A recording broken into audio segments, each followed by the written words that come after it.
Dr. Lisa Carter rubbed her tired eyes and looked at the computer screen again. She had been working at the Goldstone Deep Space Communications Complex for 12 years, and most nights were the same. She listened to radio signals from space, hoping to find something interesting. Tonight felt different, though. The coffee had gone cold hours ago, but she didn't care. The signal came in at 2:47 in the morning. It wasn't like the usual space noise that filled her headphones every night. The signal had a pattern. It repeated every few minutes, and it was strong, very strong. Lisa sat up straight in her chair and turned up the volume. "What the hell is that?" she whispered to herself. The signal sounded like music, but not human music. It had strange beats and tones that made her skin crawl. But underneath the weird sounds, she could hear something else. Numbers, mathematical patterns. Someone or something was trying to communicate. Lisa's hands shook as she started recording everything. She had dreamed of this moment since she was a little girl, first contact with aliens.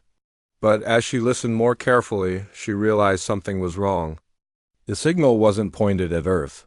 It was going in a completely different direction, toward a part of space that was empty as far as humans knew. She worked through the night, running the signal through every computer program she had. By morning, she had learned 3 important things.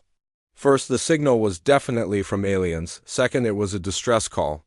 Third, it wasn't meant for humans at all. The alien message was asking for help.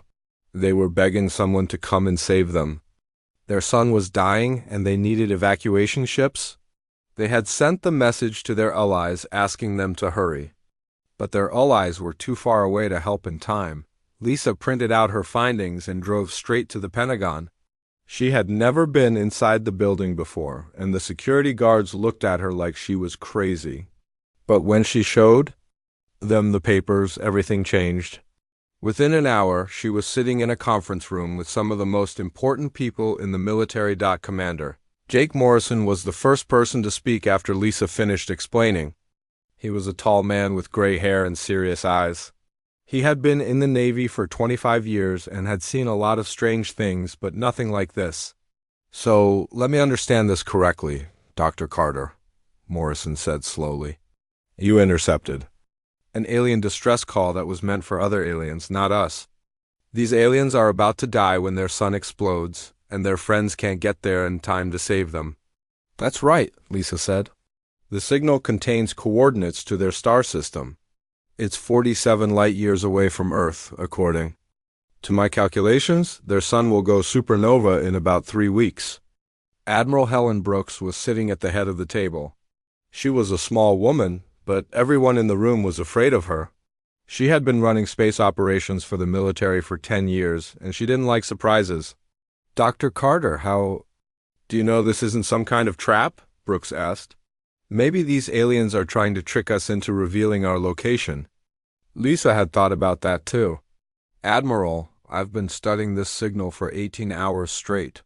The mathematical patterns are too complex to be fake. The desperation in their voices is real. These people are dying, and they're running out of time." Dr. Peter Williams was sitting in the corner taking notes. He was the military's best linguist, and he had been working on the alien language since Lisa arrived.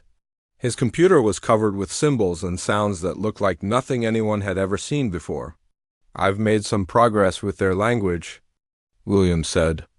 "It's incredibly complex, but I can understand the basic meaning. They call themselves the Kaleri. Their planet is called Kethmore.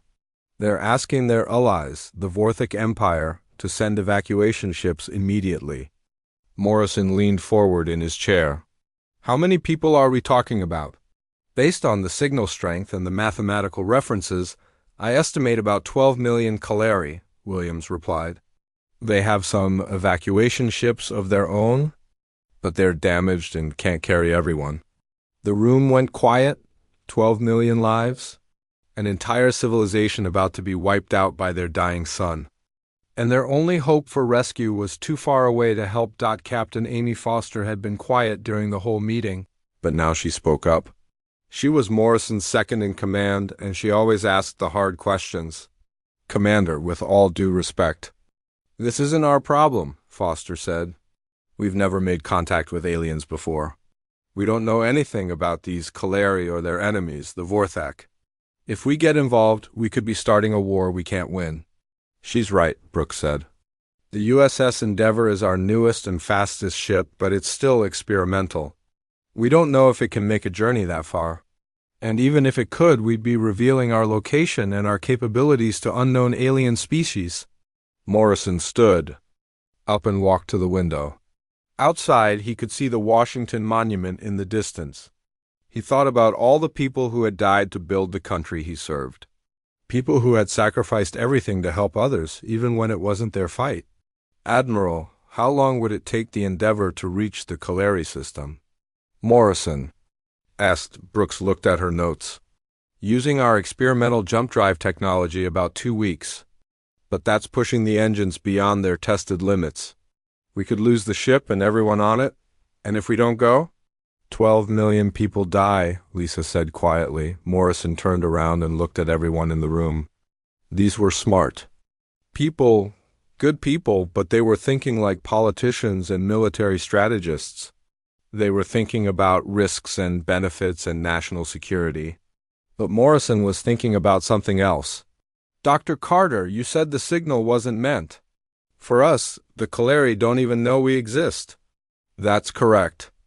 As far as they know, humans are just another primitive species that hasn't developed space travel yet. But we have developed space travel. We have ships that can reach them.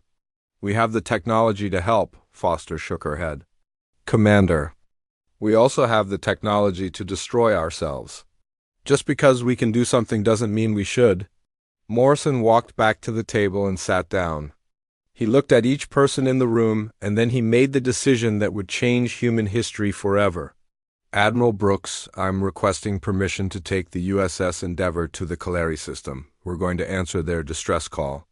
"Commander, that signal wasn't meant for us," Brooks said. "No, it wasn't," Morrison replied. "But that doesn't mean we can't respond to it. Those people are dying, and we can help them. That's what humans do. We help people who need help, even if they're strangers, even if they're aliens." Brooks stared at Morrison for a long moment.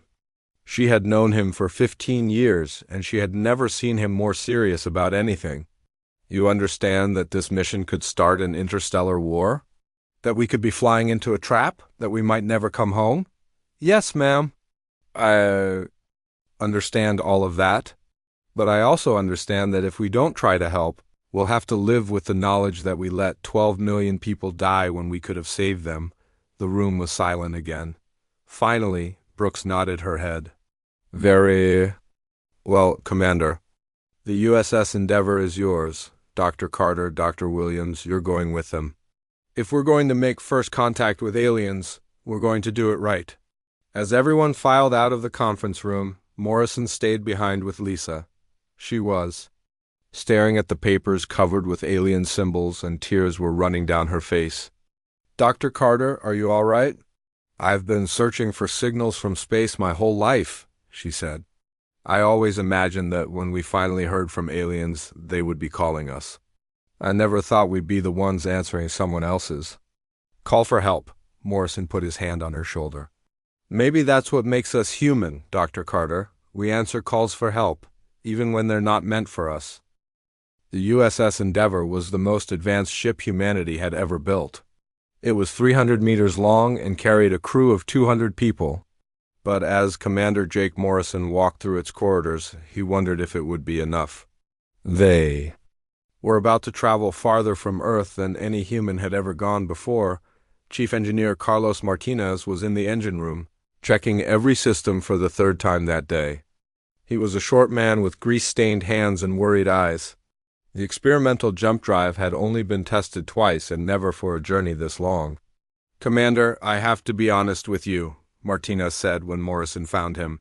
"These engines weren't designed for a 47 light-year jump. We're going to be pushing them past their safety limits. What are the chances we'll make it?" Morrison asked. Martinez wiped his hands on a rag and looked at the massive engines humming around them. "Honestly, about 60%. Maybe 70. If we're lucky. And the chances of the ship breaking apart during the jump?" 20%. The other 10% is that we get lost in space and never find our way home, Morrison nodded. Those weren't good odds, but they were better than the odds the Kaleri had without help. How long do you need to prepare? Give me 12 hours. I want to check every bolt and wire on this ship. Morrison left Martinez to his work and headed to the medical bay. Dr. Nancy Wright was organizing supplies and equipment. She was one of the best doctors in the Navy, but she had never treated aliens before. Nobody had. Dr. Wright, are you ready? For this? Morrison asked Dotch. She looked up from a box of medical instruments. As ready as anyone can be for something that's never been done before, Dr. Stone has been working with me to prepare for different types of alien biology. We have no idea what the Kaleri look like or how their bodies work. What if they're injured when we find them? Then we'll figure it out as we go. That's all we can do. Dr. Patricia Stone was in the laboratory next door, surrounded by computers and scientific equipment. She was the ship's xenobiologist, which meant she studied alien life. Until now, that had been mostly theoretical work. Today, it became the most important job on the ship. Dr. Stone, any progress on understanding Kaleri biology? Morrison asked.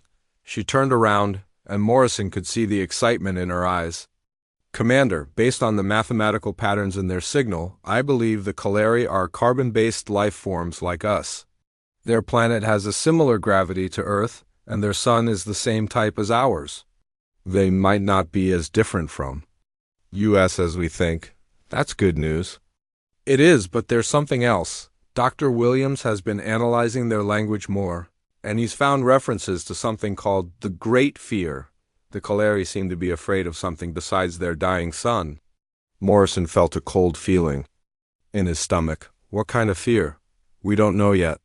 But it might explain why their allies, the Vorthok, haven't responded to their distress call. In the communications room, Lieutenant Danny Ross was working with Dr. Peter Williams to send a message back to the Kaleri. Ross was young, maybe 25, but he was the best communications officer in the fleet. Williams had been working on the alien language for 2 days straight and looked exhausted. Any luck reaching them? Morrison asked. We've been trying for 6 hours, Ross said. The problem is that their signal is very weak by the time it reaches us. Our response has to travel the same distance, so it might take days for them to receive it. What are you telling them? Williams looked up from his computer. We're trying to explain that we're not the Vorthok, but we received their message and we're coming to help. The translation is tricky because we don't have words for some of their concepts. Like what? They have a word that means something. Like honor-bound strangers, people who help others even when they don't know them. I don't think the Kaleri have ever met anyone like that before. Morrison thought about that.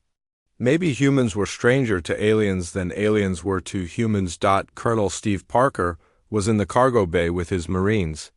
They were loading equipment and weapons, preparing for anything they might find in the Kaleri system. Parker was a big man with scars on his face from old battles. He had fought in 3 wars, but never against aliens.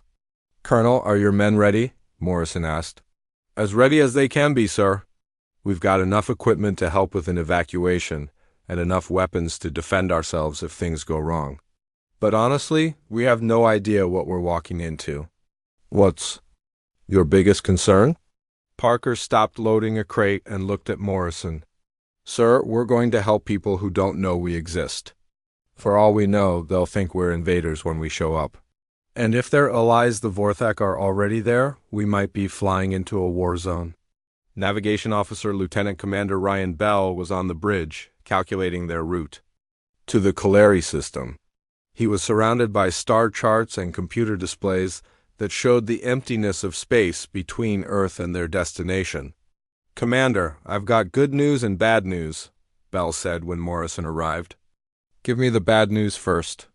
Our calculations were off by about half a day. The Kaleri sun is going to reach critical mass sooner than we thought. Instead of 3 weeks, they have maybe 2.5 weeks. And the good news? I've found a route that will cut 6 hours off our travel time. It's more dangerous because we'll be jumping through 3 star systems instead of 2, but it gives us a better chance of arriving before it's too late. Morrison looked at the star chart. The route Bell had found took them through systems that had never been explored by humans.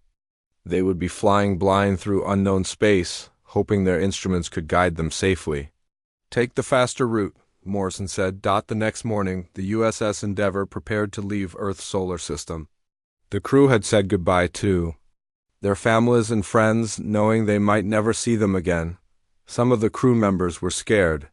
Others were excited. All of them knew they were about to make history. Morrison stood on the bridge and looked at his senior officers. These people had volunteered to risk their lives for aliens they had never met. They were the best humanity had to offer. "Dr. Carter, is the alien signal still broadcasting?" Morrison asked. Lisa Carter was at the communications station, still. "Listening to the Kaleri distress call. Yes, sir. It's getting weaker, but it's still there. They're still calling for help." "Lieutenant Ross, any response to our message?" "Not yet, sir, but we're still broadcasting. Even if they don't hear us, maybe someone else will." Morrison walked to the captain's chair and sat down. Through the main window, he could see Earth floating in the darkness of space. It looked so small and fragile. In a few minutes, they would jump to hyperspace and leave everything they knew behind. "Chief Martinez, are the engines ready?" Morrison asked over the intercom. "As ready as they'll ever be, Commander. Jump drive is charged and standing by. Navigation, set course for the Kaleri system." "Course laid in, sir." Morrison took a deep breath. In all of human history, no one had ever done what they were about to do. They were going to travel to another star system to help aliens who didn't even know they existed. It was crazy. It was dangerous. It was impossible. It was also the most human thing they could do. "All hands, this is the commander," Morrison announced over the ship's intercom. "In 30 seconds, we will jump to hyperspace and begin our journey to help the Kaleri people. We don't know what we'll find when we get there. We don't know if we'll make it home. But we know that 12 million people are counting on us, even if they don't know it yet." He paused and looked around the bridge at his crew. "Today, we represent all of humanity. We carry the hopes and dreams of our entire species. We go not as conquerors or explorers, but as helpers, as friends to people we've never met. That's what makes us human," Morrison nodded to Bell. "Execute jump."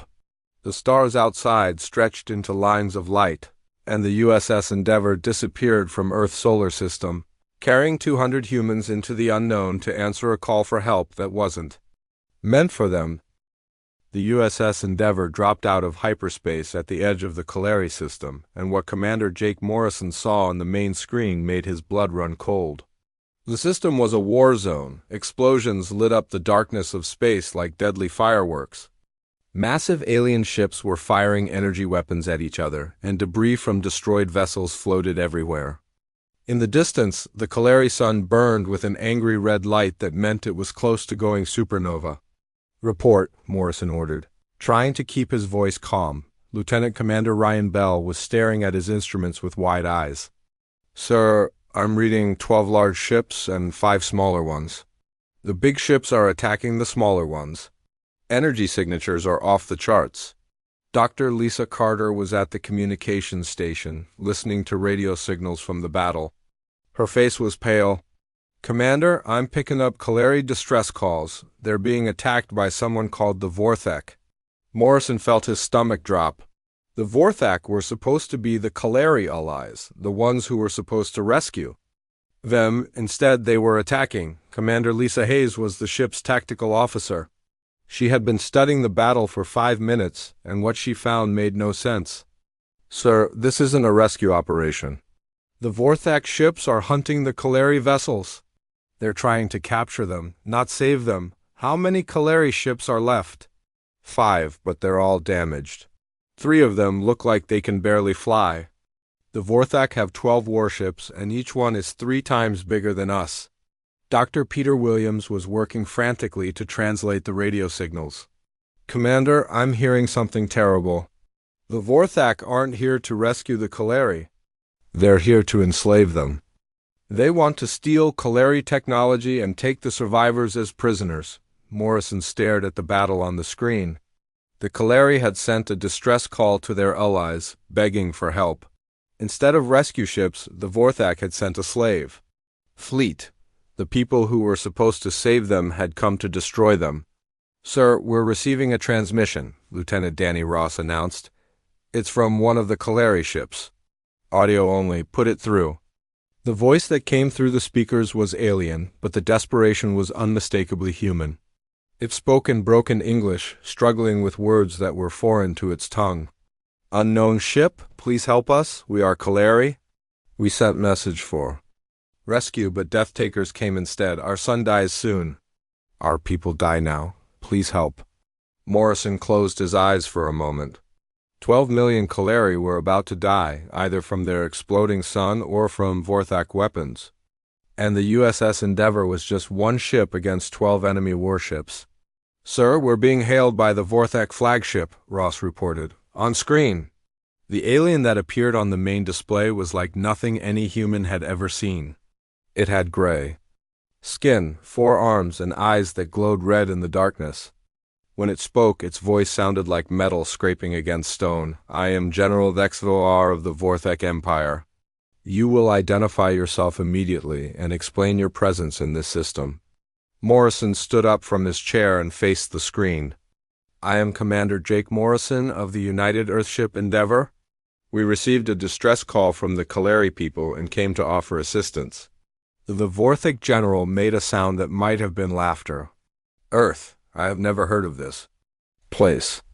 You are clearly primitives who do not understand the situation. The Kaleri belong to the Vorthak Empire now. You will leave immediately or be destroyed." The Kaleri called for help. "We're here to provide it." "Foolish creature. The Kaleri are weak and their technology is valuable. We will take both. Their distress call was a trap to lure their enemies into our hands. You have fallen into that trap." Morrison felt anger building inside him. "So you're not here to rescue them. You're here to steal from them while they're dying." "We are here to harvest resources and claim property. The Kaleri sun will explode in 6 days. We will take what we want and leave the rest to burn. And the Kaleri people, those we cannot use will die with their sun. Those we can use will serve the Empire. This is the way of the galaxy primitive. The strong take from the weak." Morrison looked around the bridge at his crew.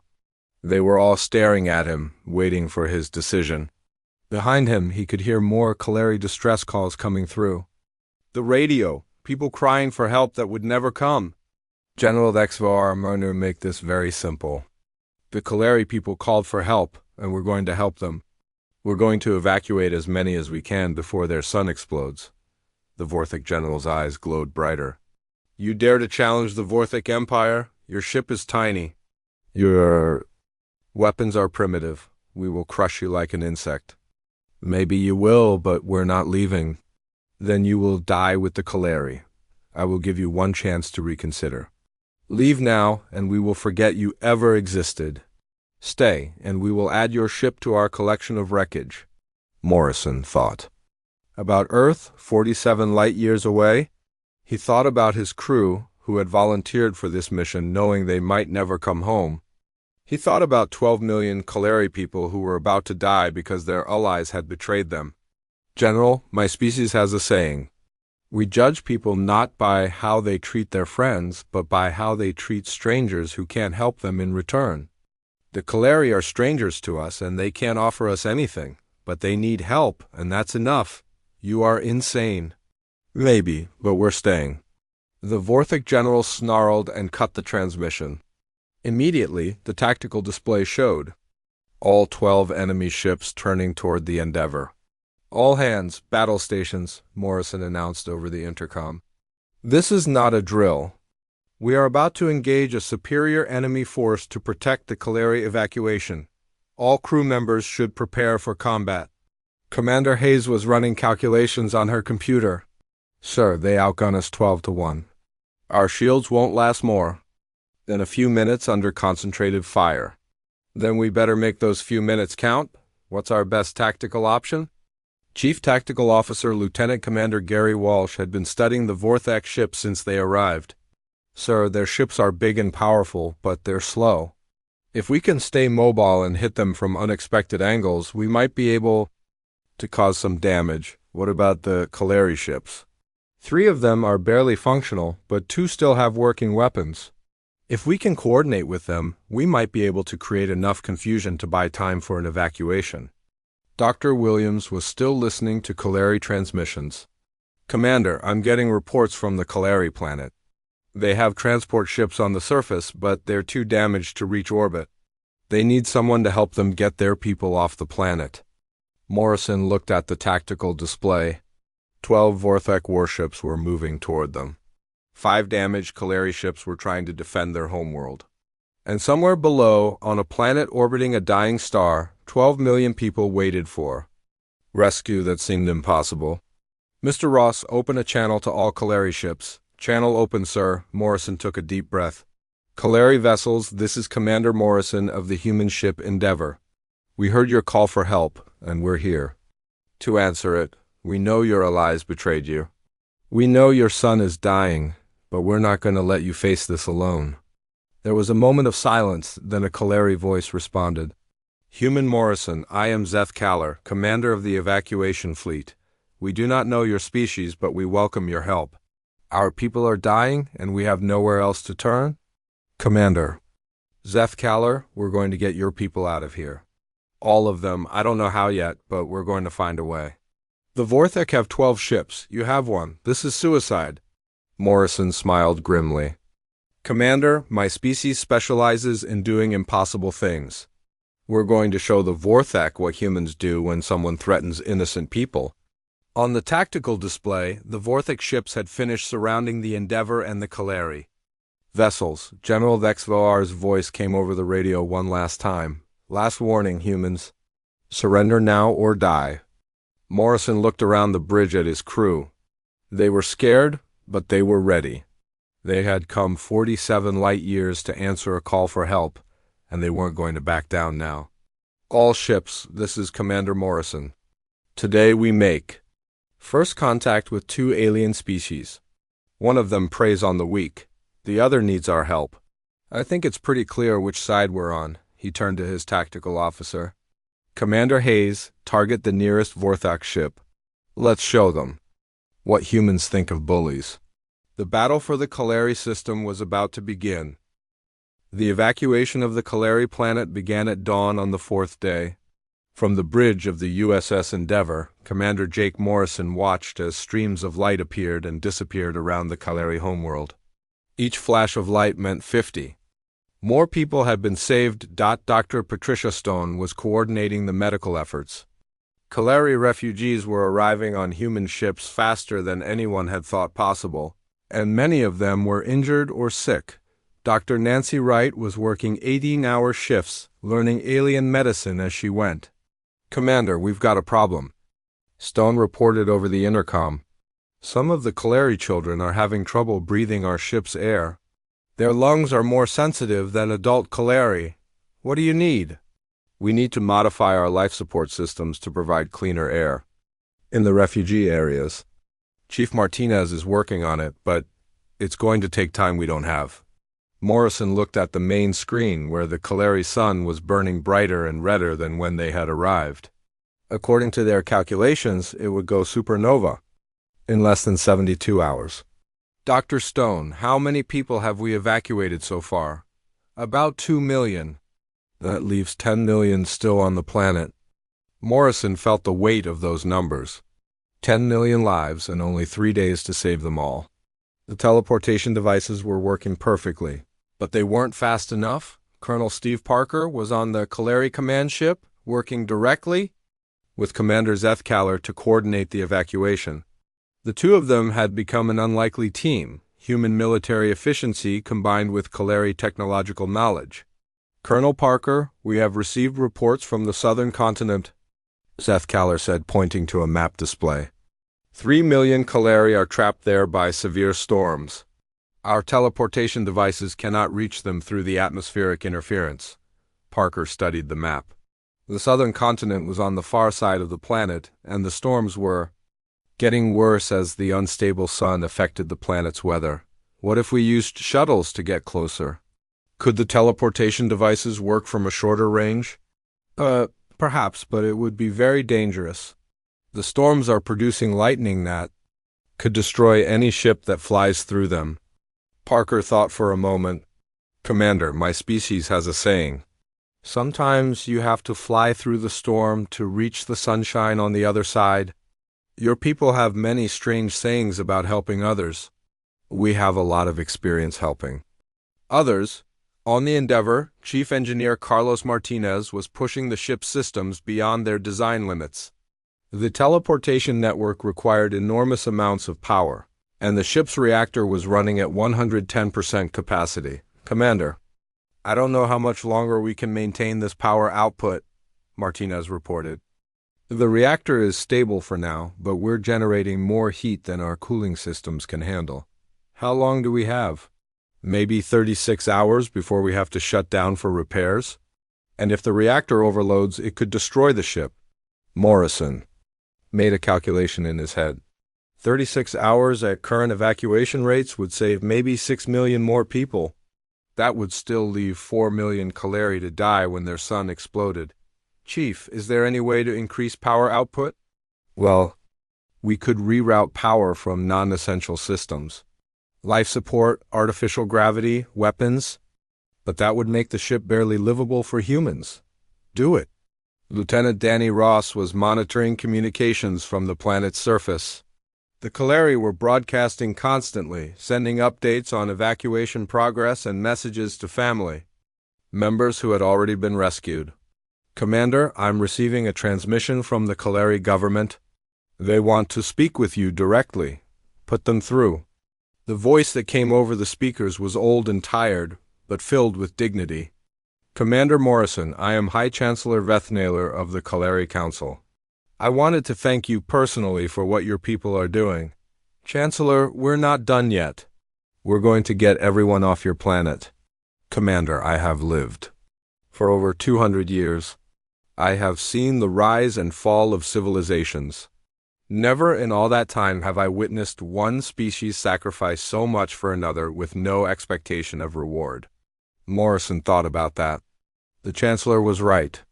Humans weren't getting anything out of this except the knowledge that they had helped people who needed help. Chancellor, my species believes that the universe is a better place when people help each other. Today, we're proving that belief is correct. Commander Morrison, if we survive this, the Kaleri people will never forget what you have done.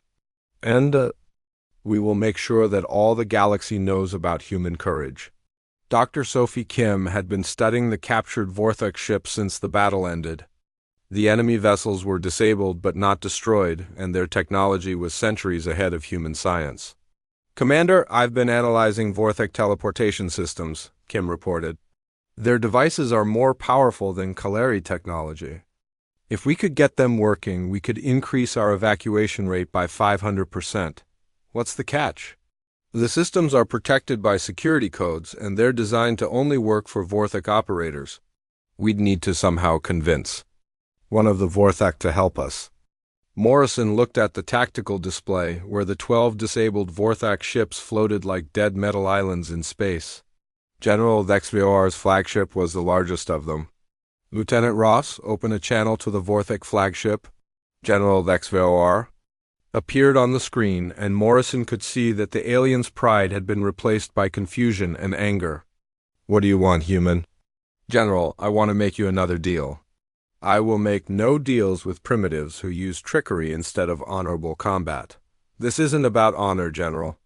This is about survival. Your ships are disabled and your crews are trapped. We could help you repair your vessels and escape this system before the sun explodes. In exchange for what? Help us evacuate the Kaleri. Your teleportation technology could save millions of lives. The HFY's red eyes blazed with fury. You want us to save the people we came here to enslave? You are insane. Maybe, but you're going to die along with everyone else if you don't help. That sun is going to explode in 2 days, and your ships can't escape in their current condition. The Vorthok general was quiet for a long moment. Morrison could see him calculating odds and considering options. Even if I wanted to help, my crews would never agree to save Kaleri lives.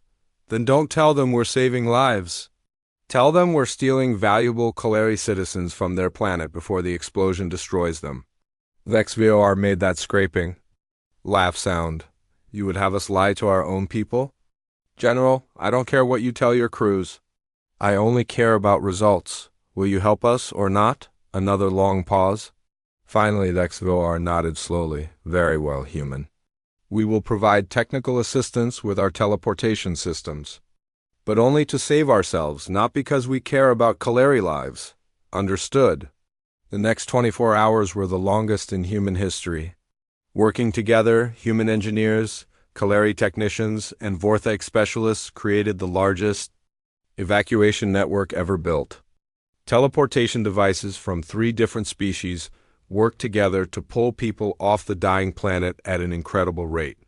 Colonel Parker led shuttle missions through the storms on the southern continent, rescuing Kaleri who couldn't be reached by teleportation. His pilots flew through lightning and hurricane-force winds, guided only by Kaleri ground controllers and their own determination to save lives. Dr. Wright worked around the clock to treat injured Kaleri refugees. She learned that Kaleri children were more fragile than adults, that Kaleri elderly needed special medications, and that Kaleri families would rather die together than be separated. Chief Martinez pushed the Endeavor's reactor so hard that it began to crack. He and his engineering team worked in shifts, constantly repairing systems that were breaking down from overuse. With 6 hours left before the sun exploded, they had evacuated 11.5 million Kaleri. 500,000 people were still on the planet. Commander, we're not going to make it, Zeth Kaller reported, his voice filled with despair. The teleportation network is failing. Too many systems have broken down. Morrison looked at the engineering reports. The Endeavor's reactor was at critical levels. Half the Kaleri ships had lost power. Even the Vorthek systems were starting to fail. How many people can we save in the time we have left? Maybe 200,000. 300,000 if we're lucky. Morrison closed his eyes and thought about the 300,000 Kaleri who would die because humanity's technology wasn't good enough. Then he opened his eyes and made the hardest decision of his life. All ships. This is Commander Morrison. I'm ordering all vessels to maximum power. Ignore safety protocols. Push every system past its breaking point. We're going to save every last person on that planet, even if it kills us. For the next 5 hours, human, Kaleri, and Vorthak crews worked together in a desperate race against time. Ship systems exploded and were repaired in minutes. People collapsed from exhaustion and were replaced by others. The Endeavor's reactor reached temperatures that should have melted the ship, but they didn't stop. They couldn't stop. Not when people were counting on them. 1 hour before the sun exploded, the last Kaleri civilian was teleported off the planet. 12 million people had been saved. The next morning brought terrible news. Dr. Sophie Kim had been studying the Kaleri sun all night, and her calculations showed they had less time than anyone thought. Commander Morrison, the star is becoming unstable faster than our models predicted. Kim announced on the bridge. We have maybe 60 hours before it goes supernova, not the 4 days we thought. Morrison felt his stomach drop. They had evacuated 2 million people in the first day, which seemed like a miracle. But 10 million Kaleri were still on the planet below, and they had just lost half their time. What are our options? Morrison asked. Chief Engineer Carlos Martinez was already working on the problem. Sir, we could increase power to the teleportation network, but that means pushing our reactor beyond safe limits. We might lose the ship, and if we don't, 10 million people die. Morrison didn't hesitate. Push the reactor to maximum. Do whatever it takes. Colonel Steve Parker was on the surface of the Kaleri planet with a team of Marines, helping to organize evacuation points. The planet was beautiful, with blue oceans and green forests. But the sky was getting darker as their sun began to fail. Parker was working with a Kaleri named Jethvos, who was coordinating evacuations in the largest city. Jethvos was young, maybe the alien equivalent of 25, and he was terrified. Colonel Parker, there are too many people, Jethva said, pointing to the crowds gathering around the teleportation platforms. The platforms can only move 50 people at a time, but there are thousands waiting. Parker looked at the crowds. Kaleri families hugged each other, afraid they might be separated. Children cried for their parents. Old people sat quietly, accepting that they might not survive. Jethva, we're going to save everyone, I promise you that. But how? The numbers are impossible. Parker put his hand on the young Kaleri's shoulder. My friend, humans are very good at solving impossible problems. We just have to think differently. On the USS Endeavour, Dr. Patricia Stone was treating Kaleri refugees in the ship's medical bay. She had learned that Kaleri were similar to humans in many ways, but different in others. Their hearts beat faster when they were scared, and they needed less oxygen than humans. Dr. Wright, we have a problem, Stone reported. The Kaleri children are having panic attacks. They're terrified of being separated from their families. Dr. Nancy Wright was examining a Kaleri child who couldn't stop shaking. The child looked almost human, but with pale blue skin and large dark eyes that were filled with fear. What do they need? Wright asked. They need to know their families are safe. Kaleri are very social creatures. They can't handle being alone, Wright thought for a moment, then had an idea. What if we create family groups on the ship? Keep related. Kaleri together in the same areas? That might work, but we'd need to reorganize our entire refugee housing system. Then let's do it. Lieutenant Danny Ross was monitoring communications from around the galaxy. Word of the human rescue mission was spreading, and other alien species were starting to pay attention. Commander, I'm receiving messages from dozens of different star systems, Ross reported. Some of them are offering to help with the evacuation. Morrison felt a spark of hope. What kind of help? 3 species are sending ships. 2 others are offering medical supplies? And there's a group called the Free Traders Alliance that wants to provide transport vessels. How long before they arrive? The closest ships are still 36 hours away. The others won't make it in time. Morrison realized that even with help coming, they were still on their own for the most critical part of the evacuation. Dr. Sophie Kim had been studying the disabled Vorthak ships, looking for any technology that might help. What she found surprised her. Commander, the Vorthak have teleportation systems that are much more advanced than Kaleri technology, Kim reported. If we could get them working, we could evacuate people 10 times faster. What's stopping us?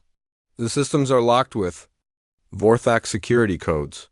We'd need one of them to help us unlock them. Morrison looked at the tactical display showing the 12 crippled Vorthak ships. General HFY and his crews were prisoners on their own vessels, unable to escape or fight. Lieutenant Ross, open a channel to the Vorthak flagship.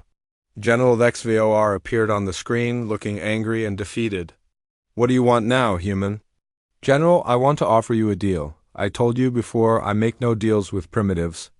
This isn't about you and me anymore, General. In 58 hours, that sun is going to explode. Your ships are disabled.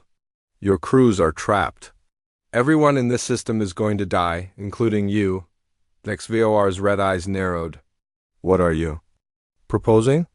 Help us evacuate the Kaleri, and we'll repair your ship so you can escape before the explosion. You want us to save the people we came here to enslave? Morrison nodded. That's exactly what I want.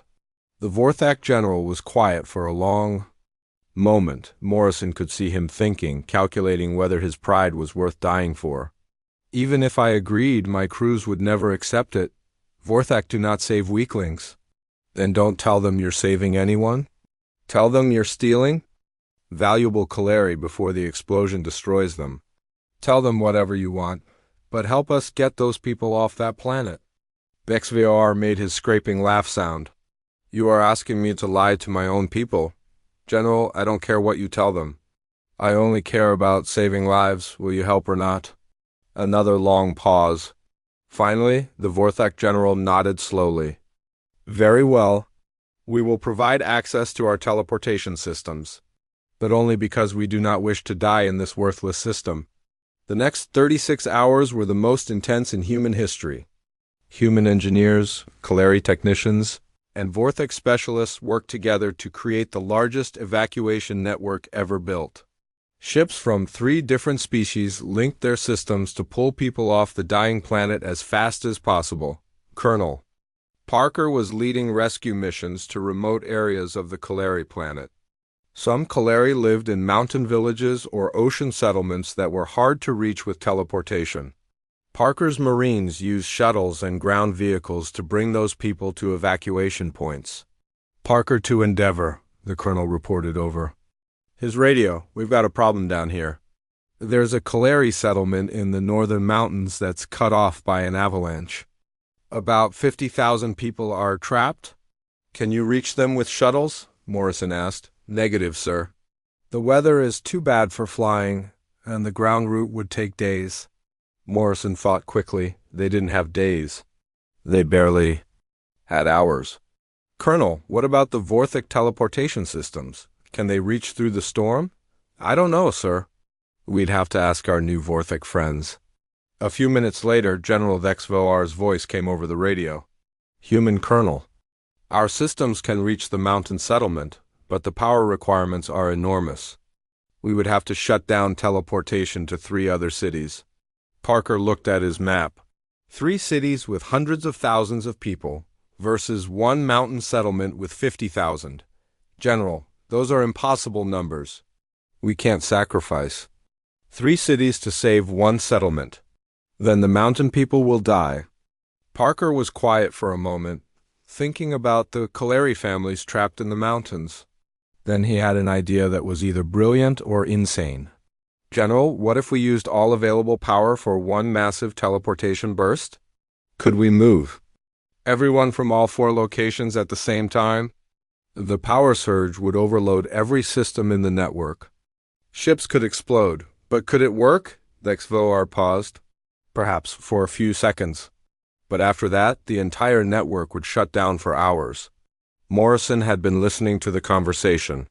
How many people could we move in those few seconds? If everything worked perfectly, maybe 4 million people. If it failed, we would lose the ability to evacuate anyone else. Morrison looked at the countdown clock on his screen. 22 hours until the sun exploded. They still had 6 million people on the planet. Do it. The massive teleportation burst happened at sunset on the Kaleri planet. Every ship in the fleet channeled all its power into the evacuation network. For 10 seconds, streams of light appeared all over the planet as 4 million people were moved to safety. Then, just as Vexvoar had predicted, the entire system overloaded and shut down. Engineering report, Morrison called out as sparks flew from control panels around the bridge. Sir, we've lost main power to the teleportation network, Martinez reported. I need at least 6 hours to repair the damage. Morrison looked at the clock. 6 hours to repair the system, plus 16 more hours to evacuate 2 million people. It was going to be close. Chief, you have 3 hours. After that, we start evacuating people with shuttles if we have to. Dr. Nancy Wright was in the medical bay, treating Kaleri who had been injured during the massive teleportation burst. The aliens were tough, but the strain of moving so many people so quickly had caused problems. Commander, I've got some Kaleri here with serious teleportation sickness, Wright reported. Their nervous systems weren't designed for that kind of energy surge. Will they be okay? I think so, but we need to be more careful with the remaining evacuations. These people have been through enough. Martinez and his engineering team worked for 4 hours straight, repairing damaged systems and replacing burned-out components.